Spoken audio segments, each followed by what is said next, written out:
दिल्ली में आरजेडी का 2 दिवसीय महामंथन है। राष्ट्रीय कार्यकारिणी की बैठक आज आयोजित है, जिसमें पार्टी के 25 राज्यों के प्रतिनिधि शामिल होंगे। साथ ही राष्ट्रीय परिषद की बैठक 10 अक्टूबर को तालकटोरा स्टेडियम में आयोजित है। बता दें कि इस बैठक में 12वीं बार पार्टी के राष्ट्रीय अध्यक्ष के रूप में लालू यादव की ताजपोशी होगी। यहां पार्टी का खुला अधिवेशन भी है, जिसमें लालू यादव और तेजस्वी यादव पार्टी के नेताओं को संबोधित करेंगे। आरजेडी के राष्ट्रीय अधिवेशन को लेकर पार्टी के राष्ट्रीय कार्यालय में पार्टी नेताओं की काफी भीड़ है। पार्टी के नेताओं का दावा है कि इस बैठक के माध्यम से पूरे देश में विपक्षी एकता को मजबूत करने की जहां रणनीति बनेगी, वहीं देश के हालात को देखते हुए राजनीतिक, आर्थिक और विदेश नीति पर प्रस्ताव पारित किए जाएंगे। आरजेडी के राष्ट्रीय कार्यकारिणी की बैठक आज आयोजित है और यह बैठक राजधानी नई दिल्ली के एनडीएसबी कन्वेंशन सेंटर में आयोजित है। बैठक की तैयारी पूरी कर ली गई है। अतिथियों के आने का सिलसिला शुरू हो गया, लेकिन आज सुबह से ही आरजेडी के कई बड़े नेताओं ने मोर्चा संभाल रखा है इस कार्यकारिणी की बैठक को सफल बनाने के लिए। हमारे साथ मनोज झा जी हैं, प्रोफेसर हैं, आरजेडी के राज्यसभा सांसद हैं और प्रवक्ता भी हैं। मनोज जी, इस राष्ट्रीय कार्यकारिणी की जो आज बैठक हो, इसमें मुख्य एजेंडा क्या? देखिए, मुख्य एजेंडा कार्यकारिणी का है कि देश के जो राजनीतिक हालात, आर्थिक हालात, उनके मद्देनजर प्रस्ताव रखना, प्रस्ताव पर चर्चा हो। हमारे राष्ट्रीय अध्यक्ष जी के निर्देशन में और पूरे देश के डेलीगेट आए हुए हैं। हमारी पूरी कोशिश होगी कि कल जब फिर ओपन कन्वेंशन होगा, ये प्रस्ताव पारित होंगे और देश में विपक्षी एकता की मुहिम, जिसको लालू जी लगातार अध्यक्ष के रूप में लोगों से कह रहे हैं कि साथ बैठो, एक प्रगतिशील विकल्प बनाओ, एक कार्यक्रम बनाओ, ताकि बेरोजगारी पे चर्चा हो, महंगाई पे चर्चा हो। ये जो हमने देश में दीवारें खड़ी कर दी है, कौमों के बीच में, समुदायों के बीच में, उन दीवारों का खात्मा हो, यही हमारी पूरी की पूरी कोशिश होगी। और साथ ही देश को ये भी संदेश देना कि ईडी, आईटी और सीबीआई के माध्यम से जो कोशिश हो रही है कि विपक्ष मुक्त किया जाए, वो कभी नहीं कर पाएंगे। 24 में लोग मत पेटी से जवाब देंगे। लालू जी ने कहिए कि जेपी आंदोलन के गर्भ से निकले हुए हैं। पहले उन्होंने सामाजिक न्याय का नारा दिया था। आज आरजेडी के पोस्टर में हम देख रहे हैं कि जनहित सर्वप्रथम, यानी कि जनता के हित को सबसे पहले प्राथमिकता, वो जनता कोई भी हो। क्या लगता है कि आरजेडी ने बदलते जमाने के साथ अपने नारे भी बदले? आप समझ नहीं पा रहे हैं। सामाजिक न्याय की धारा ही यहाँ तक पहुंची है। सामाजिक न्याय, जिसके माध्यम से सत्ता समीकरण का व्याकरण बदल गया, आज वो जनहित सर्वप्रथम तक आया है। और जाहिर तौर पर उसमें भी क्या सबसे बड़ी भूमिका होगी, जो हाशिए के समूह है, जो गरीब वंचित वर्ग है, उसका हकूक सुरक्षित रखे, यही है जनहित सर्वप्रथम। लोकनायक जयप्रकाश की पुण्यतिथि के अवसर के तुरंत बाद आरजेडी के राष्ट्रीय कार्यकारिणी की बैठक, कार्य समिति की बैठक, खुला अधिवेशन और उसके तुरंत बाद जेपी जयंती।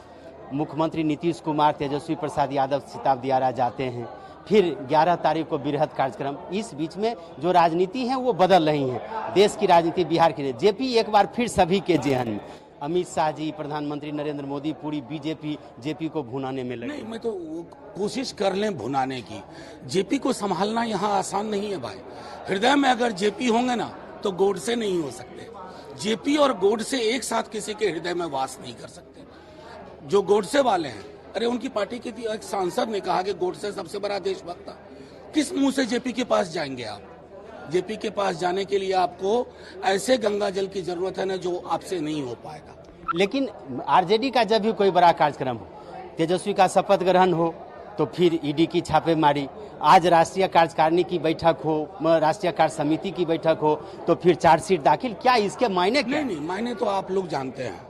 हमें तो आदत पड़ गई है पूरे देश में, और सबसे ज्यादा तो हमारे दल, लालू जी और लालू जी के परिवार ने दंश झेला है।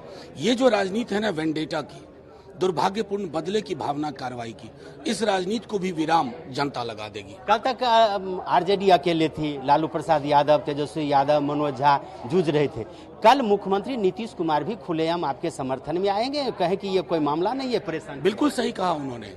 और आप ये समझिए कि ये जो ताकत इकट्ठा हुई है ना बिहार में, ये पूरे देश की बयार को बदल देगी।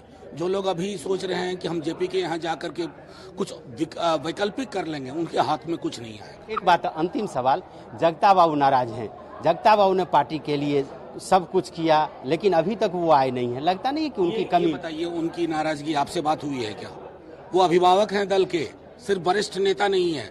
एक तरह का अन्योन्याश्रय संबंध है लालू जी और तेजस्वी जी के साथ।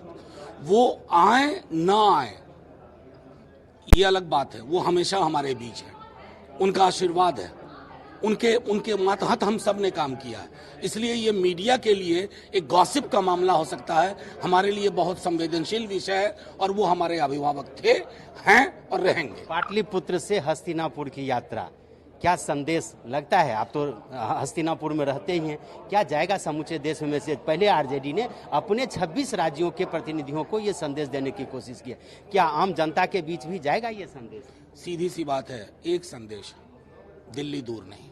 धन्यवाद। तो ये है मनोज झा, आरजेडी के प्रवक्ता हैं, और इन्होंने साफ साफ आरजेडी के राष्ट्रीय कार्यकारिणी की बैठक, कार्य समिति की बैठक में आरजेडी का एजेंडा क्या होगा, खुले अधिवेशन में लालू प्रसाद यादव और तेजस्वी का संदेश क्या होगा, आगामी जो 2024 की लड़ाई है उसको आरजेडी किस तरह से विपक्षी एकता के साथ लड़ेगी, इन सारी बातों का खुलासा इन्होंने किया है।